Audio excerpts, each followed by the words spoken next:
Welcome to the Yamaha booth. I'm here with Judge Wade White. This is the Judge Executive of Lyon County, Kentucky. Judge White has been instrumental in combating the Asian carp invasion that has just devastated his area of the country. Judge White has lobbied Congress about the issue, and you're now working with Yamaha Right Waters to stop this problem other places. We're also with the infamous Mr. Mark Menendez.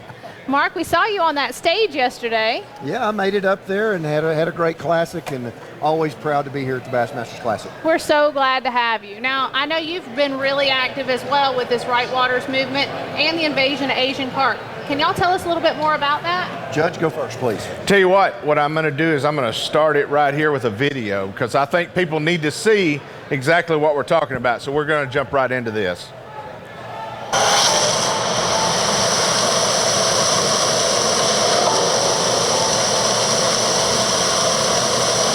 We've read every letter, and we will be passing along every letter. That is to help all the states with this Asian carp problem. To every member of Congress.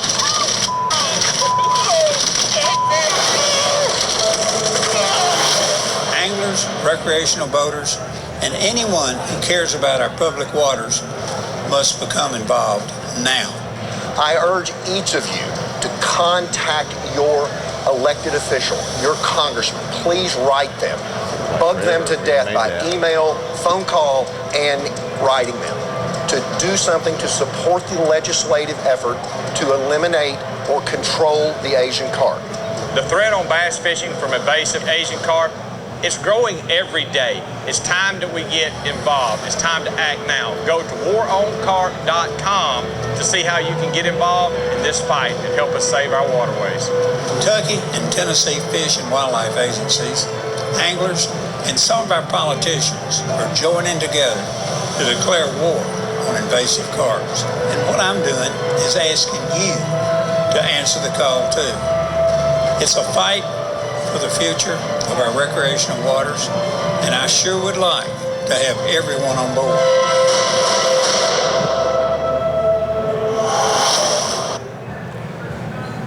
First thing I'd do is understand where these things come from. Of course, these Asian carp were introduced in Arkansas back in the 70s in order to clear up ponds.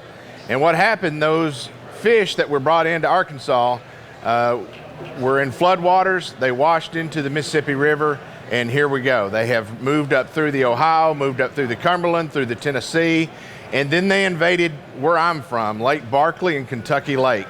And they have inundated us there in our lakes to the point that it's detrimental to bass fishing, to crappie fishing, to catfishing, people coming down wanting to boat.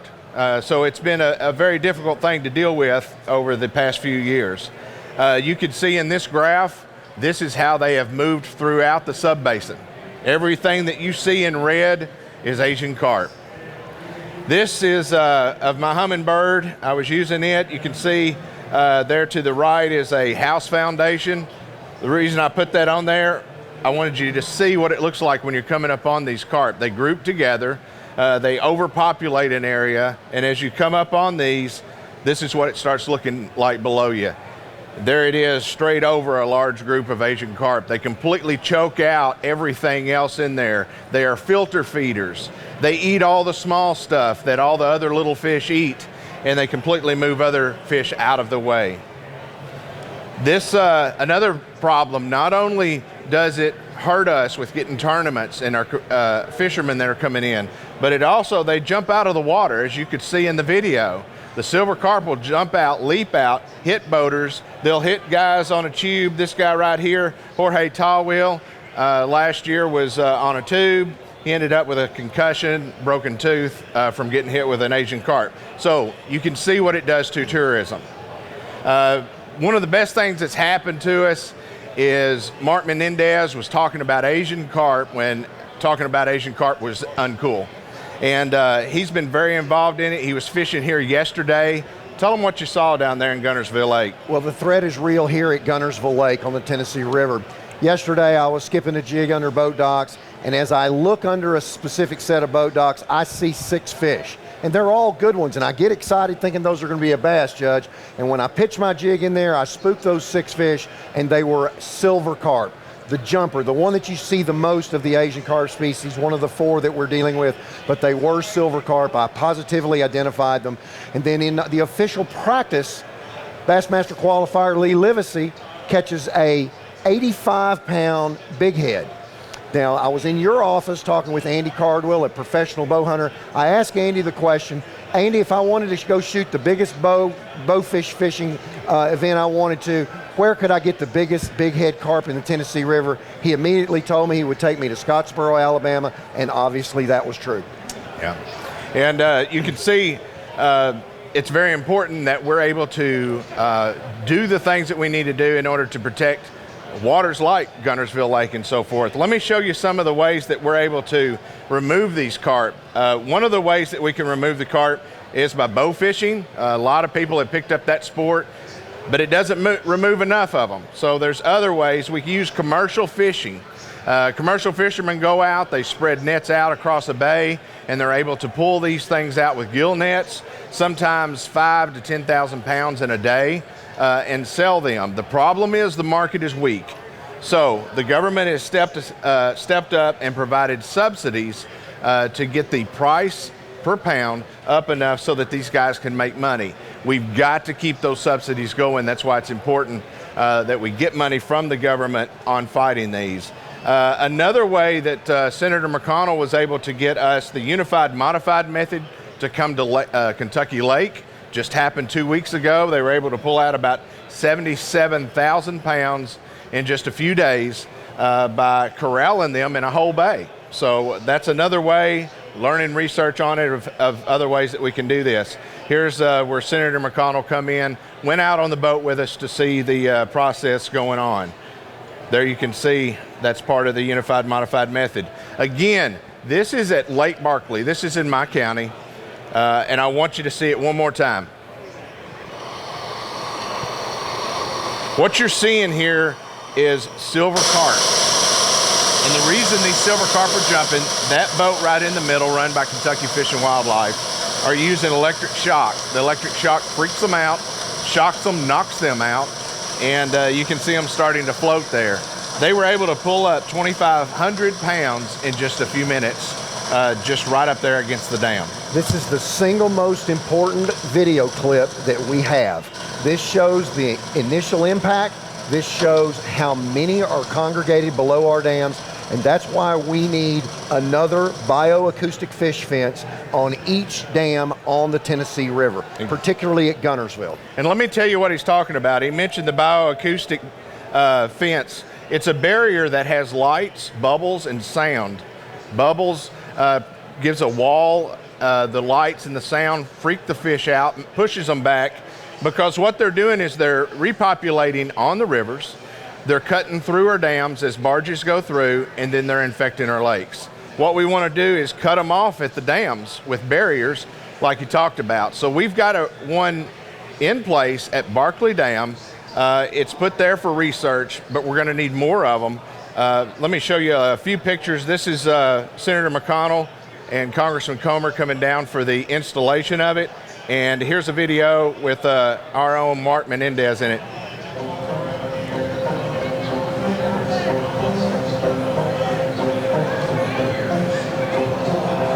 For anglers and boaters, as well as the tourism and local business they support, the influx of Asian carp is a serious threat.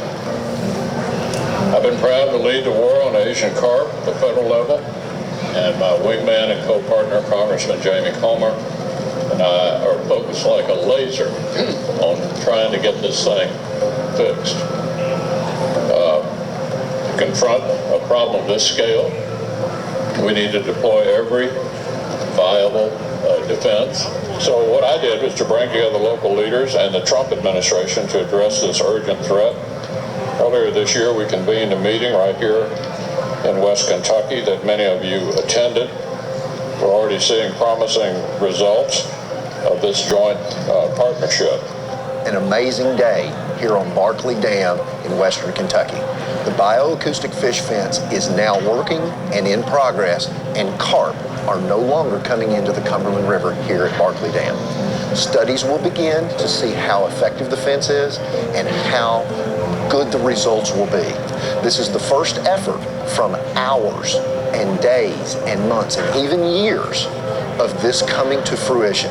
Multiple governmental agencies, multiple people in high places in the government, and the anglers, the judges, and everyone else that has worked on this project.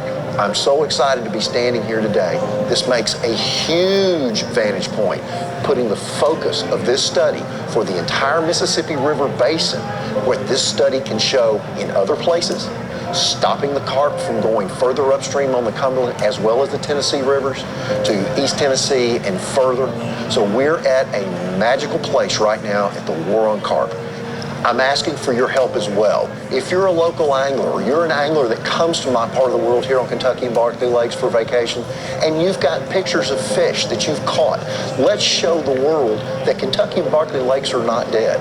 I just filmed a television show here the other day and got it done in an hour and a half below Barkley Dam.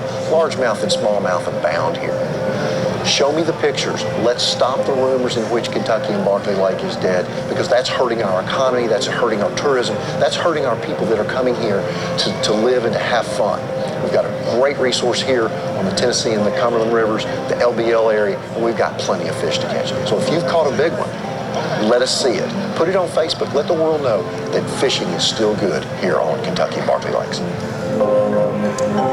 And one of the important things that I'm going to be focusing on now that we've got one of these below Barkley Dam that we're testing, is the next one we put in. I believe we need to put it in at Guntersville Dam. Tell us why that's important. Well, the Guntersville Dam here, Guntersville Lake, is the pearl of the Tennessee River. We know that it has famous fishing here. It's hosted multiple classics and 22 national bass events here alone. So the economy will slow down if the invasion continues here. That puts people out of work. That puts gas stations out of work. No hotel beds are being filled, and just slows the economy to a dead stop.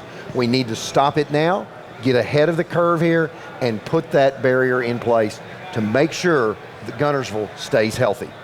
So I'm calling on folks that are in Alabama or Tennessee or wherever you might be. If you love Guntersville Lake like you do, get involved. Get involved with the War on Carp and help us get a barrier put in here so that we can stop this advancement.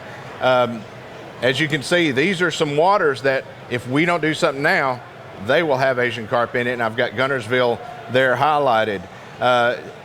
Thanks to Yamaha, we've been able to secure $25 million from Congress that is going to help us with the efforts of cutting them off at the dams and fishing them out of our lakes. They were able to take me to Alaska to meet with Lisa Murkowski, and that was an important meeting because she is on the budget committee with Senator McConnell, and she became an ally for what we're trying to do, and that was a great trip, and I appreciate Yamaha Rightwaters for putting that together. They've done quite a bit. We've pulled out over 6 million pounds just in my lakes over the past year. There's a lot of congressional involvement. There's a lot of companies getting involved. There's a lot of professional fishermen getting involved. Everybody seems to be pulling in the right direction, and I think we've got a lot of stuff going on that's positive here, Mark. Well, absolutely. The netting is called the unified method, and we all need to unite because we all have a voice in this. I urge all of you, all fishing license holders, all registered voters, contact your local senators and your congressmen. Ask them what they're doing, what they know about the fight on Asian carp, and please tell them it's important to you, and you will get their ear. It only takes 2 minutes to write a quick little email saying, what are you doing on Asian carp, and how can you help us fight this fight? Please contact those elected officials. Thank you, Mark. I appreciate everybody that's going to get involved in this.